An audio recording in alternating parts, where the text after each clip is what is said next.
J'avais une petite question, oui, à poser. Vous dites que vous n'avez retenu que les éléments importants ou emblématiques liés à la transition énergétique et écologique. Donc, je dirais en lien avec la seule transition énergétique et écologique.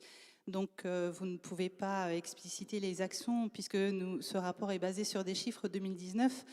Je m'interrogeais néanmoins sur ce que vous avez retenu de présenter dans ce rapport aujourd'hui. Le développement durable, c'est un développement économiquement efficace, socialement équitable, écologiquement soutenable, et je n'ai vu aucun des deux piliers, le pilier social et le pilier économie. Donc ça a été mon premier point. Vous avez fait le choix de strictement limiter ce rapport. Je pense que vous avez des éléments. Est-ce que vous limitez le développement durable à la transition énergétique? Je ne pense pas. Donc il n'y a pas de perspective, il n'y a pas de bilan de ces actions et cela nous interpelle. Le deuxième point, alors que vous faites de la transition écologique votre première priorité, il y a peu d'actions nouvelles. Vous présentez des perspectives.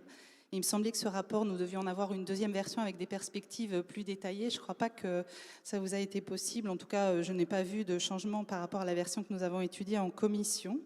Pour l'essentiel, il s'agit d'études, d'expérimentations, sans vraiment d'action structurante.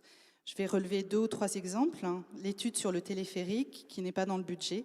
L'expérimentation sur la conversion de la flotte de bus pour tendre à 100% de bio-GNV. Quelle action concrète? Quel budget?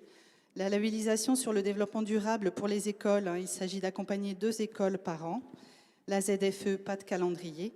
Alors vous allez me répondre sans doute que ce rapport est une contrainte réglementaire et que vous parlerez plus tard de vos perspectives. Mais ce rapport est une obligation légale qui précède le budget, justement parce qu'il doit appuyer nos choix.